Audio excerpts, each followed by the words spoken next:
Hi, this is Tony, And this is Pam. and welcome to week 15 of Back to Basics Weight Loss Surgery channel. This week is about what kind of advice would you give someone on weight loss surgery? I'm going to go first. Okay. So, She's going to take everything I have to say. yeah, right. Anyway, advice on weight loss surgery. First and foremost, I guess I would say this was the best decision I ever made, and I would do it again in a heartbeat. But one of the big things that I would tell someone is to do their research. There's so many opinions out there, and everybody's got something to say about their surgery type. But when it comes to knowing what's best for you, you really need to do your own research, find out about each surgery before you make a decision. Watch as many YouTube videos, gather as much information as you can, consult with your surgeon, consult with friends who have had it, because everyone's going to have a different opinion. Secondly, I'd tell them that it is not a magic bullet, it is not a magic potion, and that they're going to have to make a lifestyle change, and they are going to have to put in the work. What I mean by that is as far as meal planning, as far as exercise, as far as getting enough sleep, getting enough fluids, going to support group, figuring out what their issue around food is. That's doing the work, basically, because it's not going to happen overnight, and not everybody is going to lose at the same pace, also, is another big thing. I often hear at our support groups of, so-and-so lost 100 pounds in 7 months, and it's been a year and a half, and I still haven't hit the 100-pound mark. Everybody loses differently.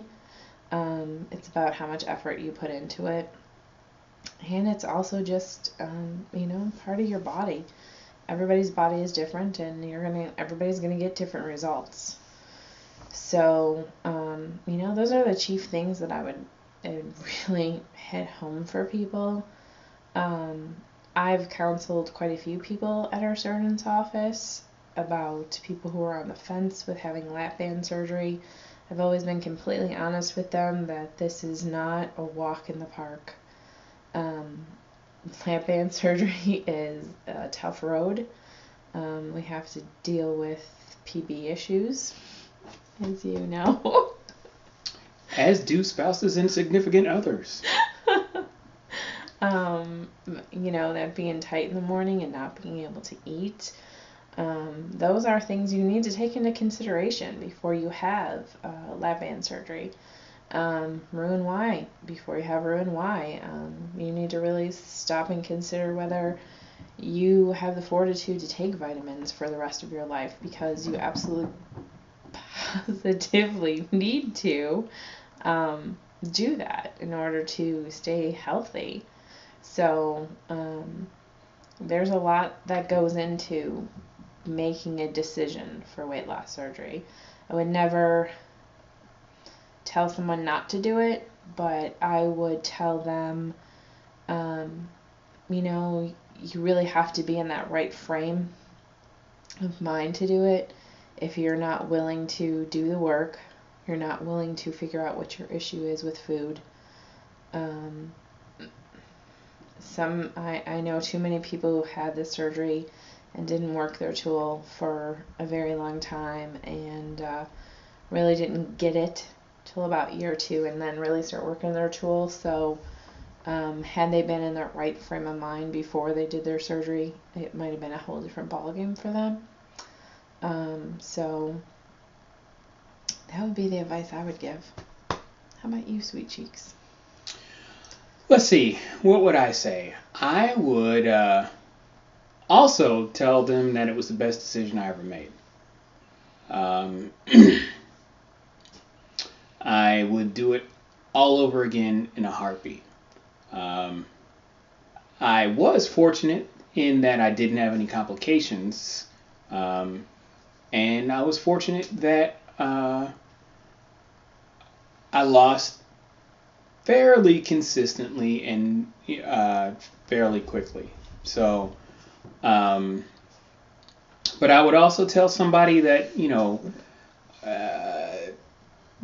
my journey is not their journey, So they may lose faster than me. They may lose more than me. They may lose slower than me. They may have complications. They may hate the fact that they had a VSG. But I love my sleeve.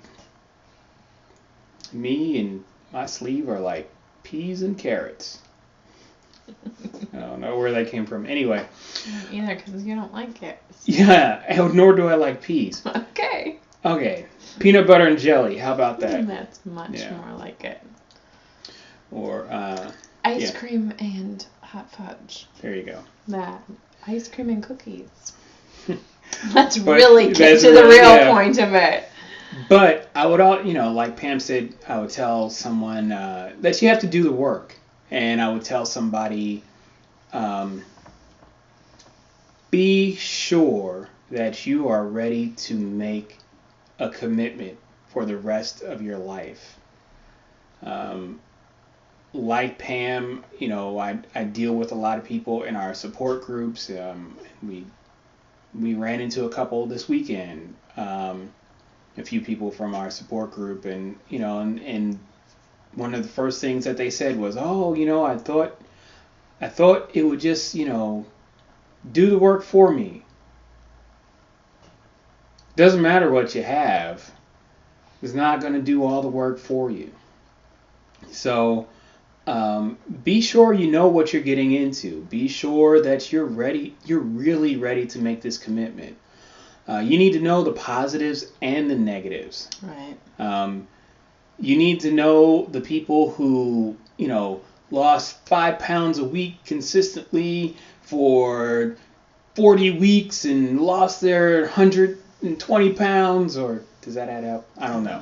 It doesn't. But mathematician. But anyway, and they might do that. It's somebody who got to the BMI of 22 and they're able to run marathons and do, all sorts of exercise, and they never regain and nothing ever happens to them. That happens. That's one of the anomalies, though. But also, you need to know that there are people who lose 30 pounds and then struggle to move forward from there. You need to know people who have slip bands. You need to know people who have VSG and have insane heartburn all the time.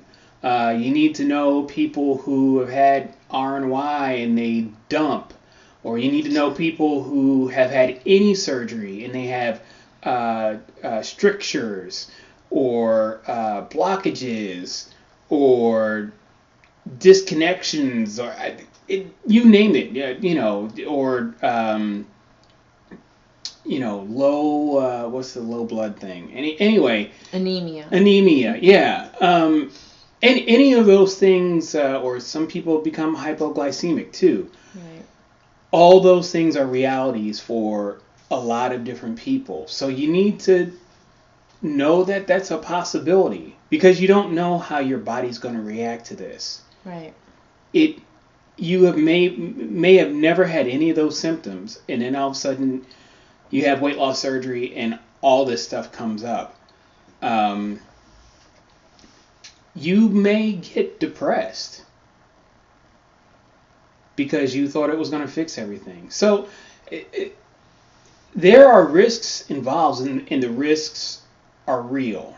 We also need to remember, too, that if you had certain problems going into weight loss surgery is not going to fix those problems. Especially emotional. Right.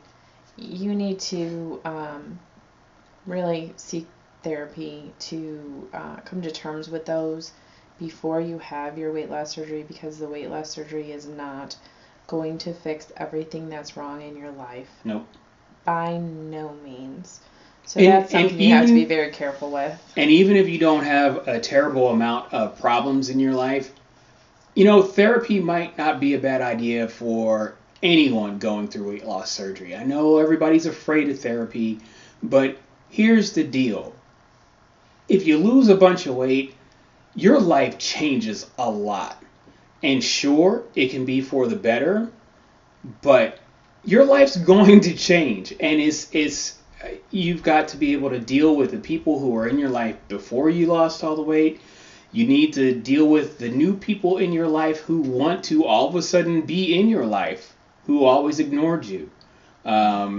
You've got to deal with jealousy issues. You've got to deal with people who want to know all these things about you that you might not be ready to share. There's a lot of things that go on that are really subtle that nobody talks about. So be aware that, you know, you're going to have to deal with a lot of new situations. And you need to have a game plan on how you're going to deal with the new situations. So just be aware of that, that therapy may not be out of the question. I'd also like to add that you really have to be aware of weight plateaus. You're not going to lose every week. The weight's not going to fall off of you every week. There's going to come a time where your weight's going to stabilize, and you're going to need to figure out what aspect of your journey needs to change in order to jumpstart your weight loss again. There will be some weeks that you don't lose weight, and you have to be okay with that. And you might even gain 1 or 2 pounds. And you can't have a defeatist attitude of, oh, well, I didn't lose this week. I don't know what I'm doing. I'm going to give up. It's not part of the plan. And I would tell people not to focus so much on the scale. Take your measurements in the beginning and continually measure. Continually take pictures of yourself so you can see the changes. Because the number on the scale doesn't define who you are, and doesn't define the fact that you're dropping clothing sizes and you're seeing your face reshape and you're gaining muscle. You know, go by your non-scale victories, all the things that you couldn't do before that you can all of a sudden do now, because I know there's so much things that just the two of us can do now that we never could do before. And you know, those are the things you have to focus on, and not so much focus on a number. And that's my advice. That's my advice. There you go. There's our 2 cents. And Janine, she's on a cruise though, isn't she? No, she'll have a video. Oh, Janine's going to have a video tomorrow. I thought she was away, sorry. No, not this week. Okay. And yeah. So she'll let you know what she thinks, what her advice is. And as you all know, Janine has had a few different weight loss surgeries. So we look forward to hearing what she has to say, and we hope you do too. So peace out.